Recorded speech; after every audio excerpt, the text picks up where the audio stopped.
Anne-Marie Morel, Editor-in-Chief and CEO of Politichicks.com and co-author of the new book, What Women Really Want, which will be in stores September 2nd. Of course, I'm taking the place of the irreplaceable Dr. Jamie Glazov, who is doing, what is he doing, Producer Annie? We don't know, but I guarantee it's something really, really, really important. Tonight we have stellar guests, starting with Dr. Karen Siegemund. A lot of people don't know this, but I love to point it out that she is Mensa. And it's true, it's cool. It's true. But she is also the founder. She's an amazing activist, an important person in California especially. She has an organization called RageAgainstTheMedia.org. Right. Very important stuff that she's doing. Thank you. Glad to be here. Next up, Monty Morton, who is an entrepreneur, or as Jamie calls him, an entrepreneur. That's correct. Is that correct? That's correct. That's the way he says it, yes, right? Yes, okay. Yes. Yeah, that's a. And thank you for asking me to be here tonight. I appreciate it. Thank you. Of course. And last but certainly not least, author, activist, freedom fighter, and a warrior princess at the 3rd Street Promenade, Nonie Darwish. A pleasure to be with you, my dear. And congratulations on your book. Oh, thank you. I'm really amazed by your talent. And well, you say that because you're in the book, which is important. You're amazing. All right. Normally, this is where we all laugh and carry on, and we have a little bit of fun.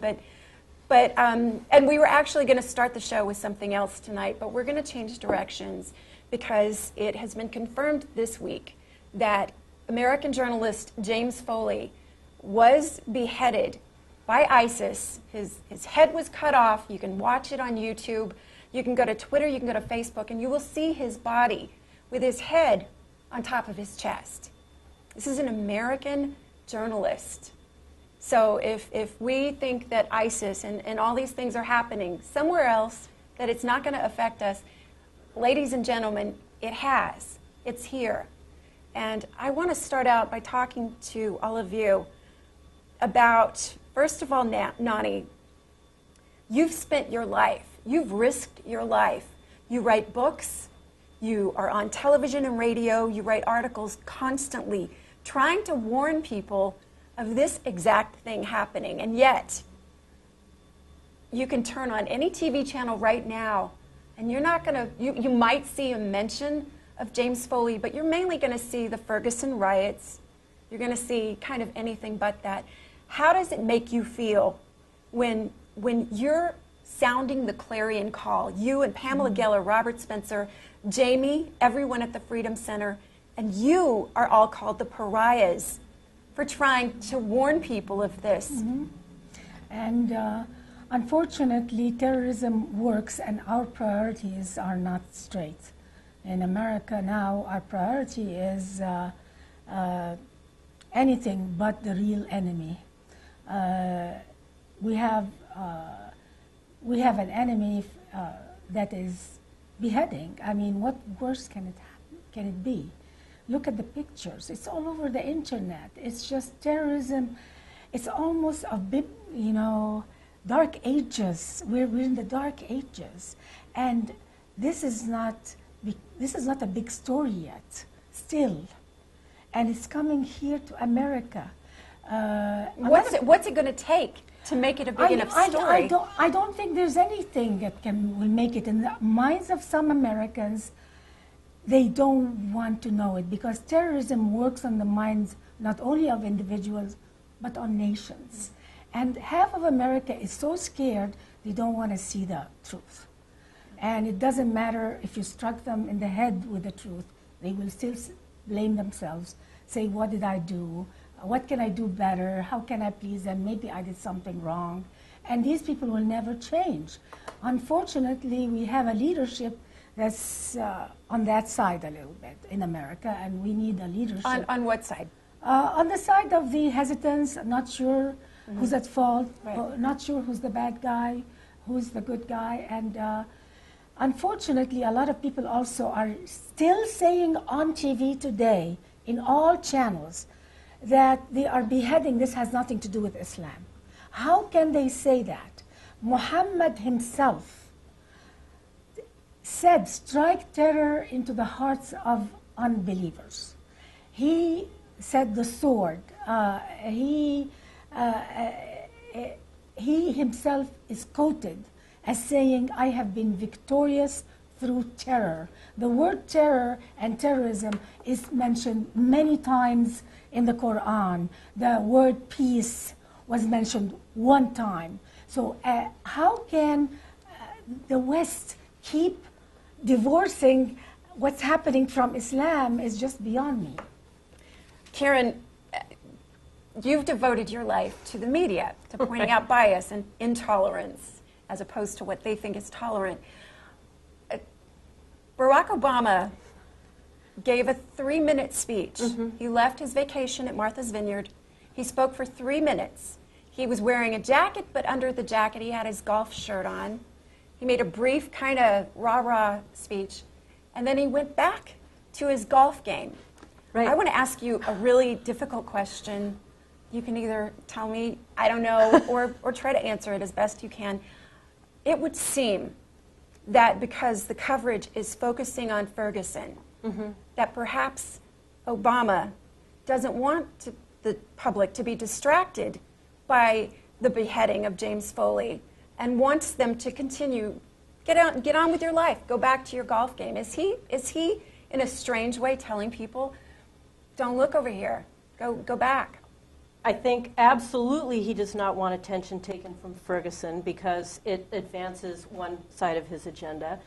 The other thing he does not want us looking at is if we had actually kept troops in Iraq as our military had wanted to, none of us would have heard of ISIS. This would not be happening. We had actually won a war to at least an extent where we had established stability. If we had maintained personnel there, this would not have happened. He talked about the thousands of Muslims being killed by ISIS, or ISIL as he calls them. That would not have happened. The Christians being slaughtered, that would not have happened. The death of this, of the journalist would not have happened. All these other ones who are being held captive, who they're saying will also be beheaded if we do this, that, or the other thing.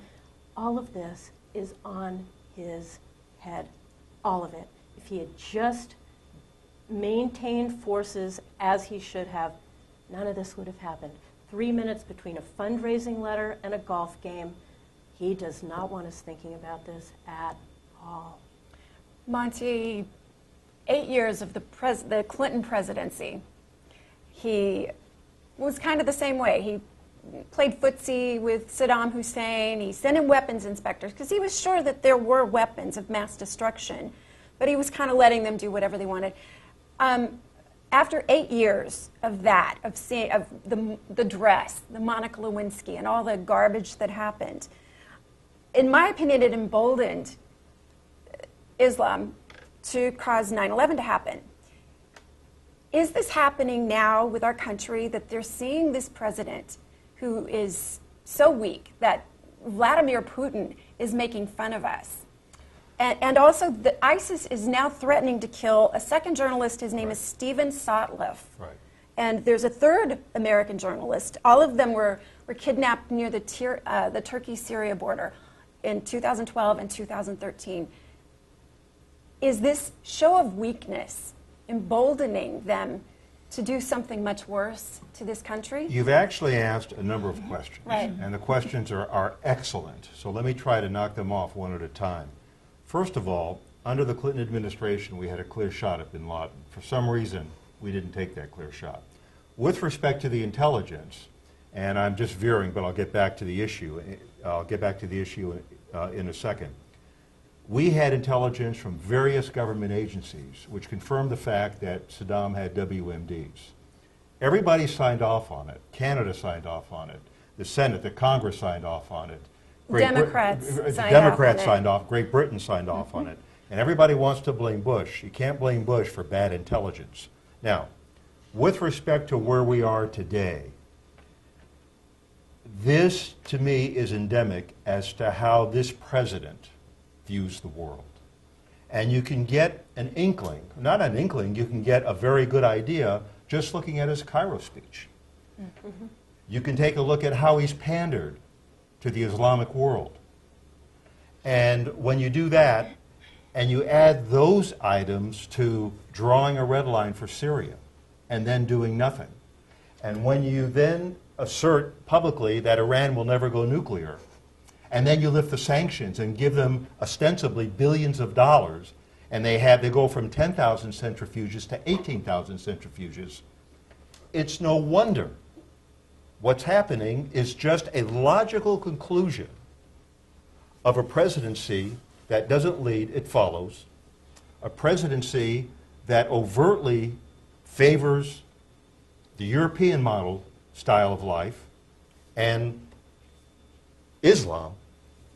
So where we are today, it's very obvious that everything is just a logical conclusion. And what really kind of aggravates me, fries me, is when you have a vice president who says that Iraq will be our greatest achievement, and when you have an administration like Bush that warned everyone, and you said it succinctly, if we leave Iraq, if we take those troops out, there's going to be a vacuum created and someone's going to occupy it. It's either going to be Hamas, it's going to be Hezbollah, it's going to be, little did we know, it was going to be ISIS. So, to me, it was just a logical conclusion of all the actions and inactions of this president. I'm going to segue into the Ferguson riots because I want to talk to you about the fact that there were ISIS signs at the Ferguson riots. Mm-hmm.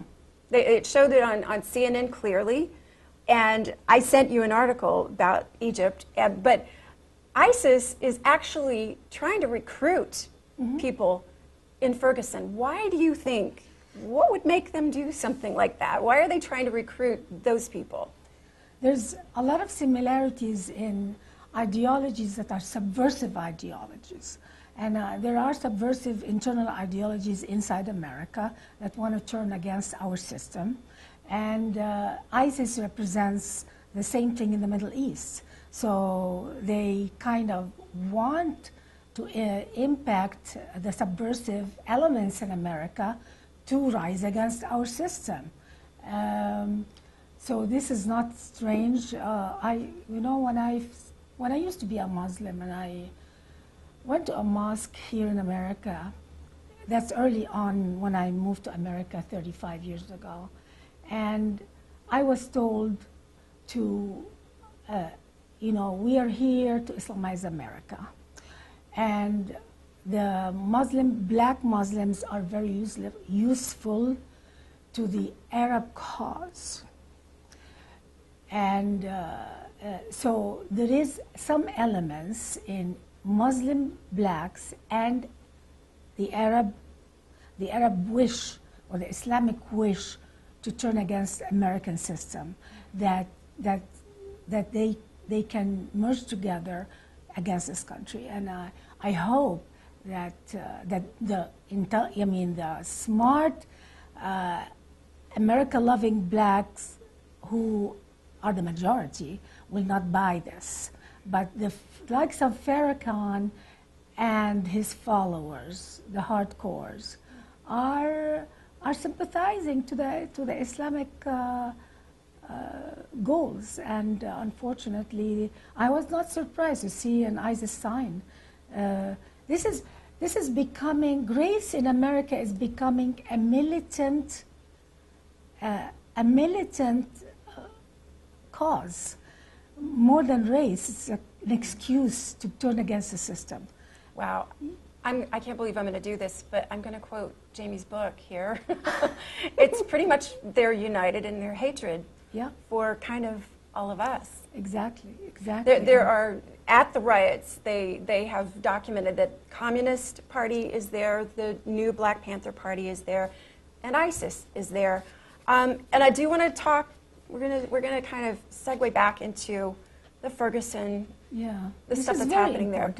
There's one thing I want to just add that the people who are one the head of the policeman who had this conflict with the young black male, if they don't follow our laws, our laws, which is you're innocent until you're proven guilty, playing with our legal system like that is not going to be beneficial to the black people they have to really look at it, that it's not going to be good for anybody. The blacks, whites, everybody. You would think. Yeah.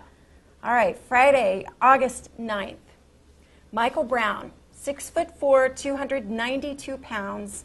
He's a very big man, 18 years old. He robbed a convenience store. It was caught on video. I'm not saying allegedly because it was on video. It shows him pushing the shopkeeper. He's a giant man compared to the shopkeeper. He stole a $48 box of cigars. Minutes after he left, he was out in the street, Officer Darren Wilson shot him 6 times. Originally, the news came out that he threw his hands up. He tried to surrender. Thank you. Tried to surrender, and he was shot. Originally, people were saying he was shot in the back.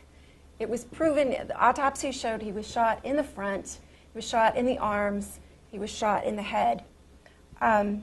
Riots ensued thereafter for 2 reasons. Because Michael Brown is black, and because Officer Darren Wilson is white. Shootings happen every day throughout the country. Black on black crime, white on white, black on white. This is kind of the same situation as the Trayvon Martin story. This has inflamed the nation. If you turn on the television throughout this week, all you've seen is coverage of the rioting. 2 days after the riots, Eric Holder got involved, as we all knew he would. So I'm going to start with you, Karen. Daniel Greenfield says, hands up is the new hoodie. And if Officer Wilson, if we find out his eye socket was damaged, there was lots of problems, he was, now witnesses are saying that he was beaten. If this is the case, if he had justifiable reason to shoot, is this a story? It's really not a story until we know more information. You just took us through how it was all misrepresented. We don't know anything. Not only is it really not a story, but why do we have Eric Holder involved? We've seen law enforcement go from the local town to the state and now to the federal level. So this is, never let a crisis go to waste. This is an opportunity to have a federal power grab. It's an opportunity to turn something that may or may not be a crime into a racial incident. It's an opportunity for other groups to piggyback on what some people may have really felt is a real grievance, that they are being targeted by white officers. It's entirely likely. But why can't we be a law-abiding people? Why can't we stop trying these things in the court of public opinion and having the press feed on it as they are, and also look at everything else that's pushing off the front pages? It is an opportunity to foment hate.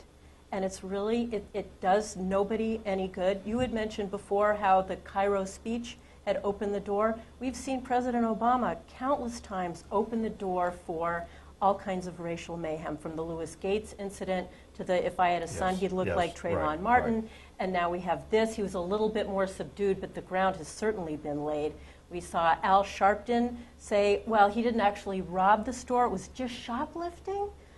What is that? It depends on what is. It does. And this parsing it hurts everybody to assume that this kind of moral relativism helps African Americans in this country. It doesn't.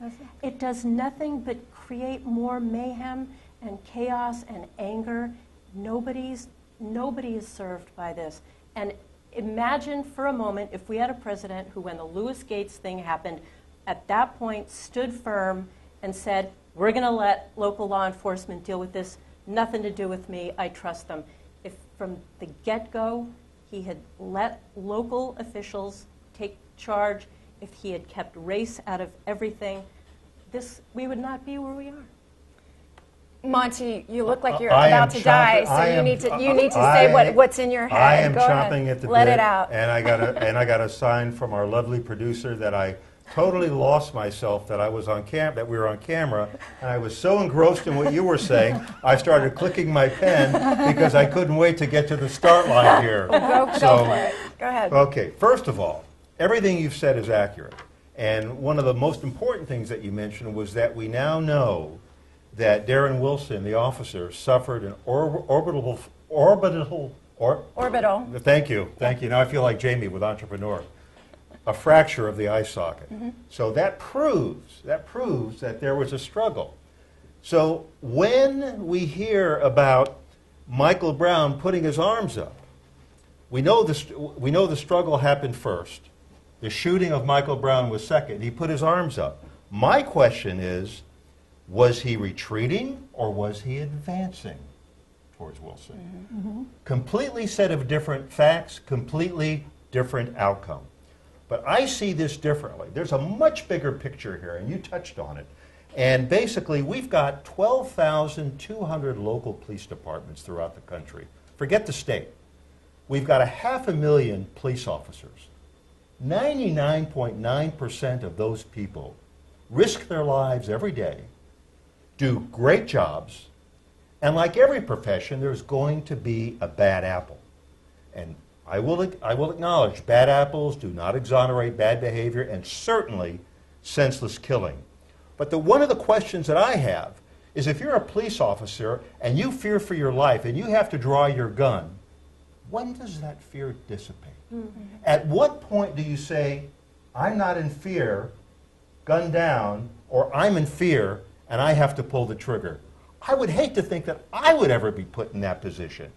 And what's interesting is, according to the Chicago Sun-Times, 1 week during the summer, there were 14 murders in Chicago, black men between the ages of 17 and 33. Where the hell is the race industry on that one? Where's Sharpton? Where's Jackson? You know, you talk about the media, and it just absolutely fries me. I'm getting worked up, ladies and gentlemen. It absolutely fries me. Because when MSNBC reports that there's a war on African American men, hey, 90% of murders of murders done to African American men are committed by other blacks. So where's the war? There is no war. Now, unfortunately, let me calm down. This will not be the last unfortunate, tragic encounter. It's going to happen again. I don't know where. I don't know when. But another interesting statistic, in about another 60 seconds and I'll be done. 50 years ago, 25% of black babies were born out of wedlock. This also has a societal component. Absolutely. 75% are now born out of wedlock. Where are the fathers in the family to provide any type of guidance? Lastly, and this really fries me, I have no problem with the DOJ investigating if there's a civil rights violation. And you know what? I'll even give the benefit of the doubt. You know, Eric Holder, you want to go down there? Fine, go down there to make sure no one's civil rights was violated. Mr. Holder, where were you when the rights of conservative taxpayers were violated? Mm-hmm. All right, Nonie, got to get you back in well, here. I want to ask you, because Major General Harold Green in Afghanistan, he was killed by a jihadist who was disguising himself as an American soldier they were training. Yes, I remember. And he killed him. Neither Obama or Biden attended his funeral at Arlington Cemetery, yet this last weekend, every single channel, including Fox News, showed the church service for Michael Brown. There was barely a mention of this general who died serving our country. What are your thoughts about that? Unfortunately. And supposedly, reportedly, there was not, the White House didn't fly a flag half-mast.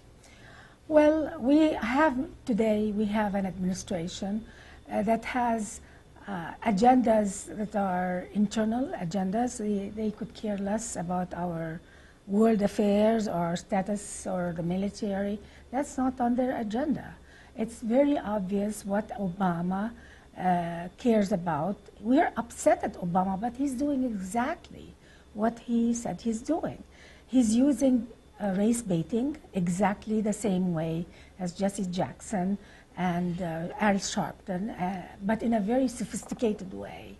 Now we have a Department of Justice that is using race baiting. They are condemning, they are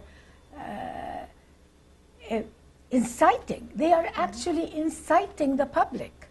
And we have a kind of a new mafia in America, the race baiting mafia.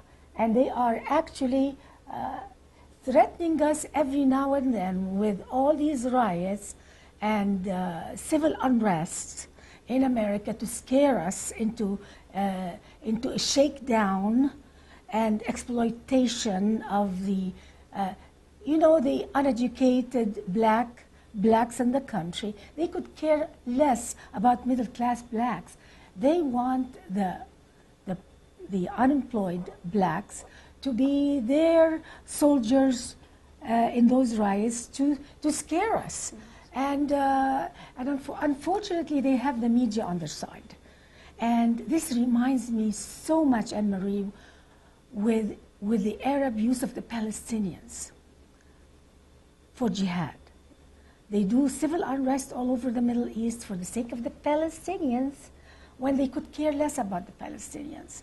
Same thing. It's the same thing. It's a mafia mentality to use the system to the benefits of those leaders, the black leader, whether it's the black leaders in America or Arab leaders in the West Bank and Gaza and the rest of the Arab world. They're using the Palestinians. The black people in America are being used and abused by their leadership who want them to stay unemployed. Where is the anger at Obama for the highest rate of unemployment for black people? Nothing. And so this is the situation we're in. We're being terrorized internally and externally, and our government is happy with it. Mm-hmm. In Ferguson, Missouri, I think I may be misquoting this. I don't think so.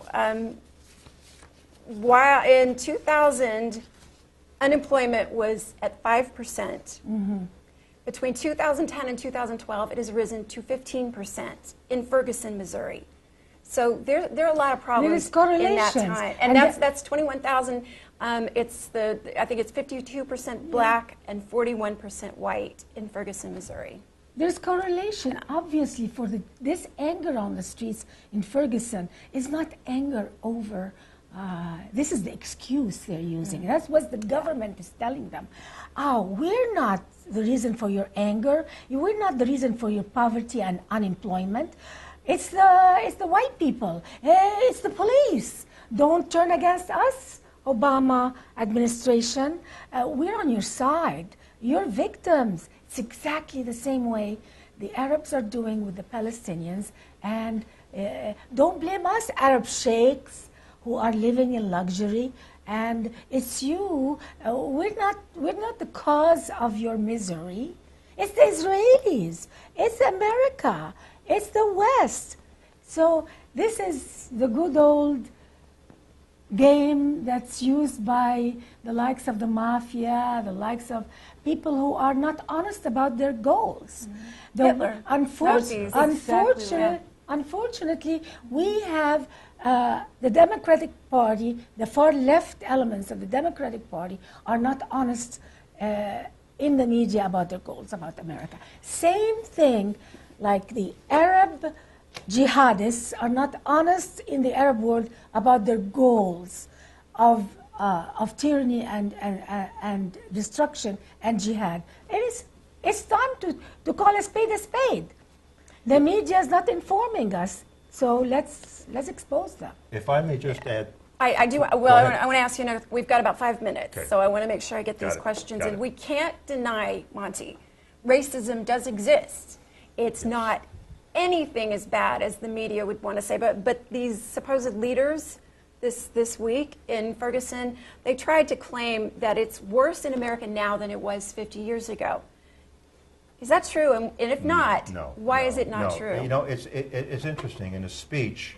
And of course, we're white. It's one thing for us to say it, but still. You asked me a question, and I just heard something today which negates the very essence of the question, are we more racist today? Because in a speech in 2007, then Senator Obama, in his speech said, Martin Luther King brought us 90% of the way, and now we only have 10% to go. No. And if we were a racist society, how did we elect a black president? Right. The other two little tidbits I wanted to throw in was, and apropos your comment with respect to the rioters, 48 people were arrested in Ferguson. 7 were citizens. Yeah, they're all coming from out of state. You know, the balance of them were trucked in. And then in a press conference, Obama said, you know, I don't want to prejudge anything. And I'm going to quote him. And then he does. Wait. I don't want to put my thumbs on the scale, okay, as a metaphor. And yet, when we look at the border, and I don't want to get to that issue, we've already done that, he had his hands on the scale, and on Obamacare, he changed it 35 times. Hypocrisy. Yeah. So Karen, is this real? Is this a smoke monster? Is it a distraction? Is this just political?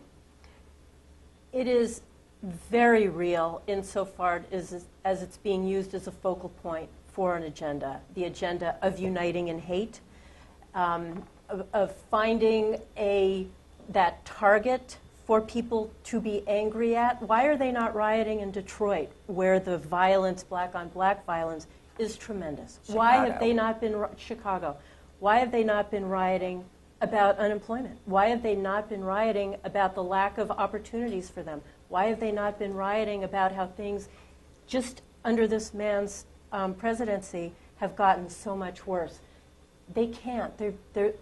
There's a mastery in all of this. They've been lulled into slumber, but now there's a focal point. So what's happening in Ferguson is very real, but not for the reasons that they're pretending. As you've said, it's all distraction, it's phony, it's smoke screens.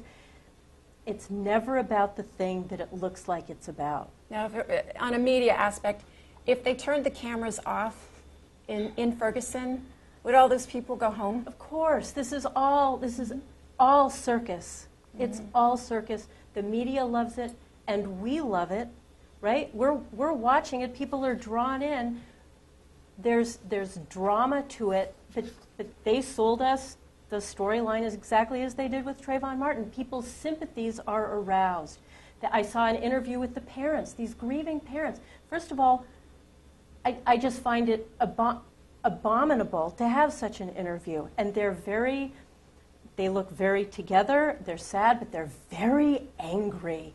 And they want this police officer to hang, essentially. Right. So it's and you know, it's funny, I saw James Foley's. Did you see the interview with his parents? Yes. I thought that Very was dignified. It was completely, their son was beheaded. I mean, I've been thinking political about reasons. this. I would be sedated for a month. Yeah. Where are the hashtags for him? Because I do want to wrap this back up to James Foley. Why, if this had been a black cop who shot a white kid, we wouldn't be talking about this. If this had been a black cop who shot a white kid, we wouldn't be talking about this. Why is it only a white man shooting a black man that anyone will talk about anything? There's a problem here. And the fact that James Foley, an American, was beheaded, and they're lining up another American to behead him next. we have got to get our priorities in order, America. We have to, because we're losing it. And they're coming here, or they're here. Are they here, Nonie? Absolutely. There's five, I mean, from the UK, the guy who beheaded Foley, he has a British accent, so he's a Muslim British. So it's obviously we have sympathizers in the West who are already fighting in Syria and Iraq. But about the racism issue that you're talking about, I don't believe that white people are more racist than anybody. Racism exists in every culture, in every race. There's black racists, white racists, Arab racists, Asian racists, so racism is not uniquely white. There are so many white people I don't like. Yeah, frankly. Okay, exactly. And there are so many Arabs I don't like either, even though I don't like to call myself Arab because I'm Egyptian and I prefer that description by heritage. So this idea of racism has to end. It's a joke, and we are using racism as to justify our tribalism in America. We have become tribal, and our media is making us tribal. Our politicians are dividing us into tribes and groups, and women against men, and whites against blacks, and it's destructive. We're becoming like the Arab tribes. It's never going. It's never going. It's never going to You know, I'm not that hopeful. And we could absolutely talk about this for another hour, but we are out of time. So thank you all so much for being with us tonight. You. We have a lot of work to do in our country. Thank you for joining us, and see you next time on the Glazov Gang.